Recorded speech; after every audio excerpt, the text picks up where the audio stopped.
Okay जी, बिस्मिल्लाहिर्रहमानिर्रहीम। तो अभी केराटोकॉनस के ऊपर हम हैं, लास्ट ऑलमोस्ट बस इसी के अंदर ना सारा ये कॉर्निया हम ख़त्म करते हैं। ये भी नॉन इन्फ्लेमेटरी है लेकिन bilateral ectatic condition of the central part of the cornea है। पीछे हमने जो है ना वो पेरिफेरल के अंदर सारे का सारा ये देखा था, जो मैंने ये कहा था ना मोरेज अल्सर, ये पेरिफेरल था। लेकिन ये वाला क्या है, सेंट्रल है और ये नॉन इन्फ्लेमेटरी और बाइलेटरल है दोनों के अंदर। अब आपको मैं दिखाता हूँ। कॉर्नियल डिस्ट्रॉफी हो जाती है, प्रिवलेंस 400, हर 1 लाख में से जो है ना वो 400 बंदा जो है ना वो इसका है शिकार। प्राइमरी इसका एक होता है, एक सेकेंडरी होता है ना।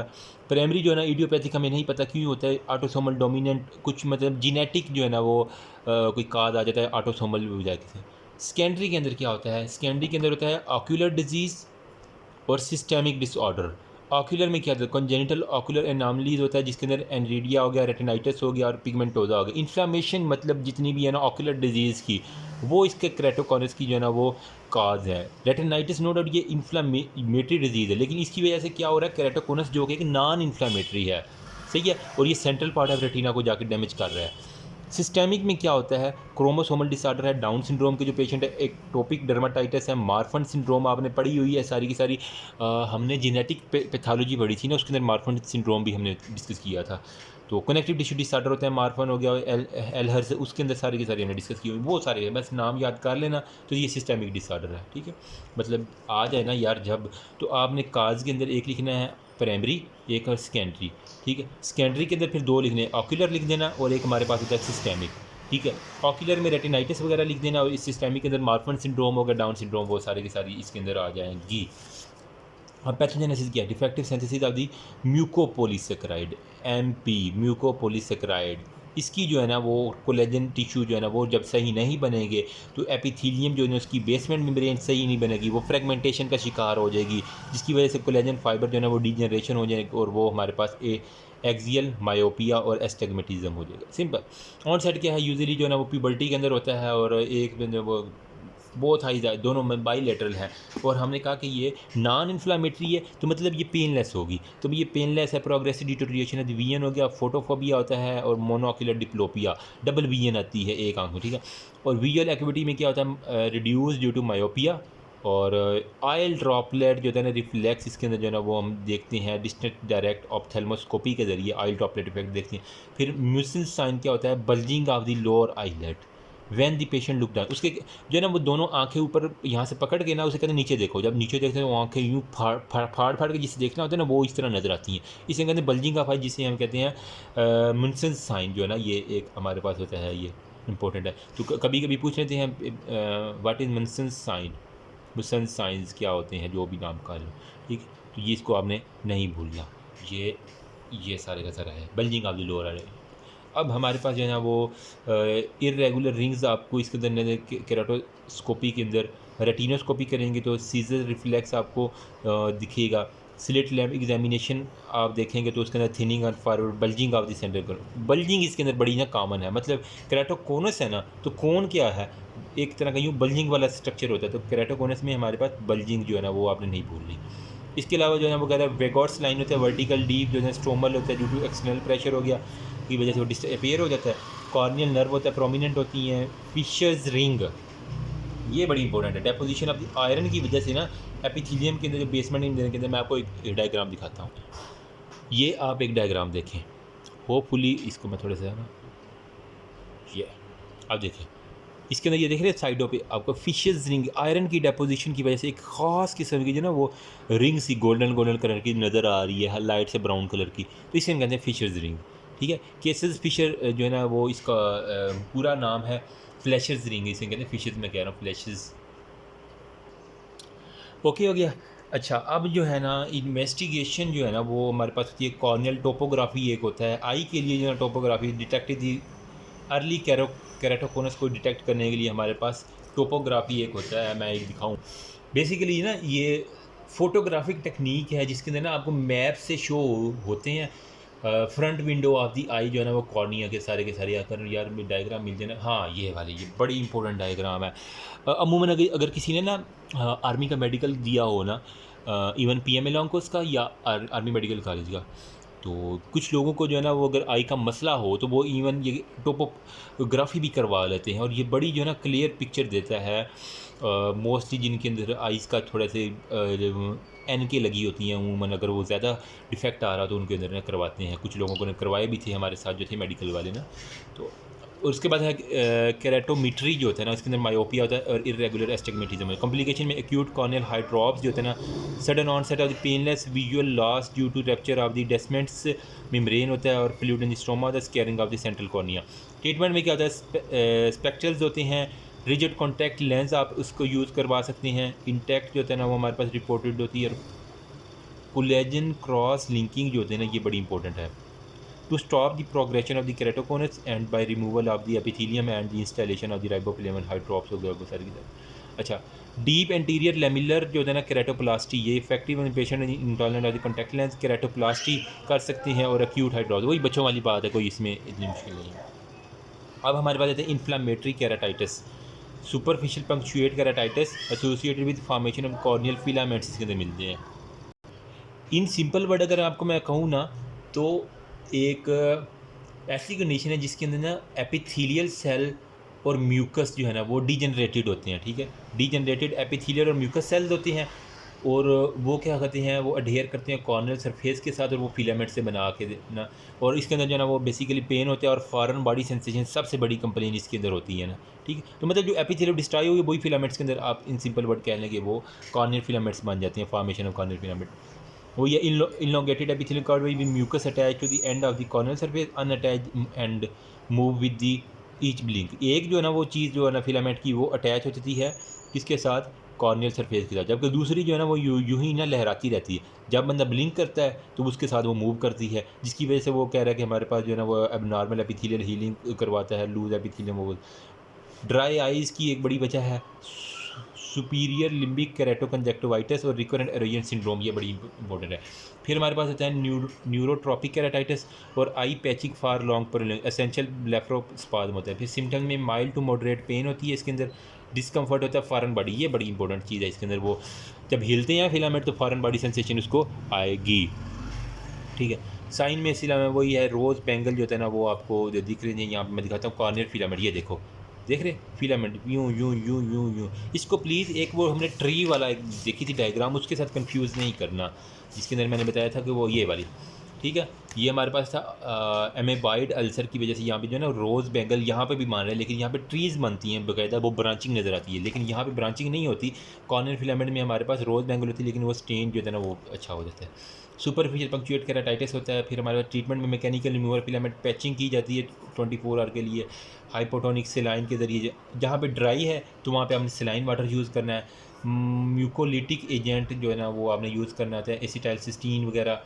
बैंडेज कॉन्टैक्ट होता है, treatment of the underlying causes of चाहिए हो गया। ठीक है, फिर हमारे पास होता है कॉर्नियल डीजनरेशन। कॉर्निया की डीजनरेशन किस तरह होगी, corneal degeneration required opacifying disorder है। इसके अंदर टाइप्स कौन कौन सी होती हैं, arcus senilis, lipid keratopathy, band keratopathy, spheroidal degeneration और सेल्समैन नोड्यूलर डीजनरेशन, ये सारे की सारी आपके पास इसकी टाइप्स है कॉर्नियल डीजनरेशन की।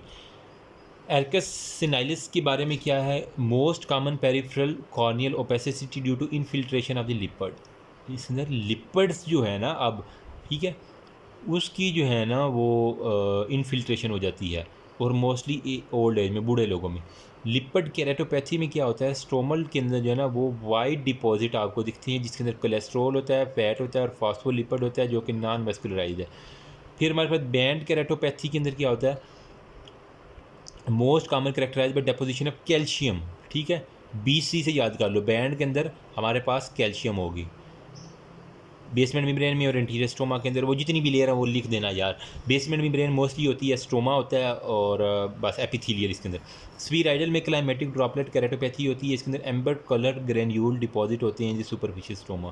ठीक है, क्लाइमेटिक ड्रॉपलेट पैथी में। जबकि सेल्समैन नोड्यूलर के अंदर क्रोनिक केराटाइटिस के पेशेंट में होता है, जो और स्पेशली जो ट्रैकियोमा के ग्रे वाइट नोड्यूलर, नाम में ही काम है कि ग्रे वाइट आपको नोड्यूल्स सारे नजर आएंगे। इसकी एक दफ़ा मैं आपको डायग्राम दिखा दूँ ना, तो लाला जी ये देखो एरकस सिनाइलिस, मैंने कहा लिपिड्स जो है ना इनफिल्ट्रेशन ऑफ द लिपिड्स होते हैं कॉर्नियल ओपेसिटी, तो एरकस सिनाइलिस आपको दिख रहा है।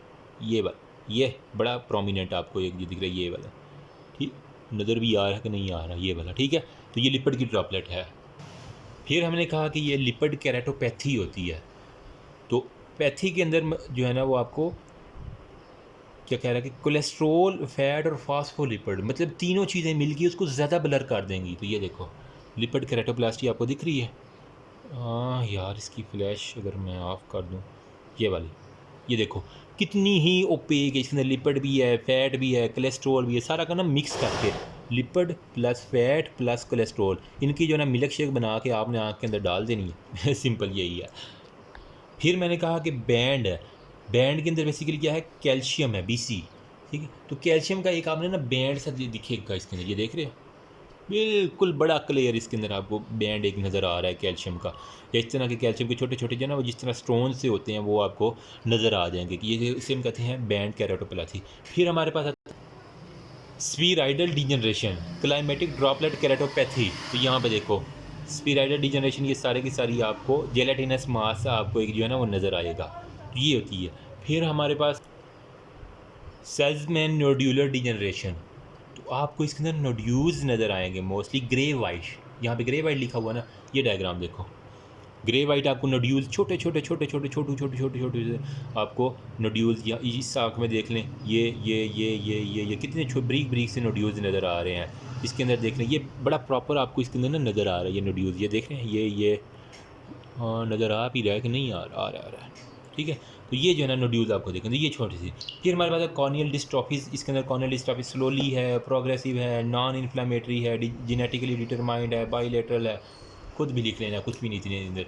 क्लासिफिकेशन में है एंटीरियर डिस्ट्रॉफीज है, स्ट्रोमल रहता है और पोस्टीरियर। एंटीरियर में हमारे पास जो ऊपर वाली लेयर है ना, एपिथीलियल लेयर, उसको ले आना है, ठीक है। इसके अंदर फिर वगैरह है रेस बकलस डिस्ट्रॉफी, मीसमैन्स डिस्ट्रॉफी और रिकरेंट कॉर्नियल इरोजन सिंड्रोम। ये आप नाम को रट्टा लगाना पड़ेगा। ये डिस्ट्रॉफी स्ट्रोमल में क्या था, ग्लैंडुलर है गया, लेटेस हो गया और हमारे पास मैक्यूलर है। फिर पोस्टीरियर के अंदर है हमारे पास एंडोथीलियम। यहाँ पे देखो ना, जब भी डिस्ट्रॉफीज़ की बात आए ना, डिस्ट्रॉफीज़ की, तो आपने एक लिख लेना है एंटीरियर, फिर हमने स्ट्रोमल और फिर हमने पोस्टीरियर। एंटीरियर के अंदर आपने एपिथीलियम लिख देना, पोस्टीरियर के अंदर एंडोथीलियम लिख देना, इतनी बात होगी। फिर आपने ना मतलब एपिथीलियम ये मेजर है। स्ट्रोमल के अंदर आपने जो है वो निमोनिक है, GLM गुलाम, एक होता है ना गुलाम मुस्तफ़ा, GLM गुलाम, मैंने यूँ याद किया हुआ था, ठीक है। जी से हमारे पास ग्रेनुलर है, फिर लेटिस है और फिर हमारे पास मैक्यूलर है। तो गुलाम जो होता है ना वो स्ट्रोमा के अंदर आ जाता है। बाकी जो है ना इसकी एपिथेलियम लिख दो काफ़ी है। बाकी अगर ये नाम आ जाए ना MR² प्लस MR², तो ये इसको आप याद करना है। M से हमारे पास मीसमैन्स है, R से रेस बकलर है और रिकोरेंट कॉर्नियल, एक दो नाम और लिख देना तो अच्छा लग जाता है थोड़ा सा। फिर हमारे पास है केराटोप्लास्टी। आपने जब अब्दुल सत्तार एदी, जो कि एदी फाउंडेशन के थे, बल्कि अभी भी मैं कहता हूँ कि वो लोगों के दिलों में ज़िंदा है, उन्होंने जितना पाकिस्तान के लिए काम किया है शायद ही किसी ने ना इतना अच्छा काम किया हो। अल्लाह उन्हें करवट जन्नत नसीब करे। इवन के चोर भी जो है ना उनका एहतराम करते थे कि वो कहते थे जब हम मर जाएंगे पुलिस मुकाबले में तो यही एम्बुलेंस ही हमें उठाने आती है।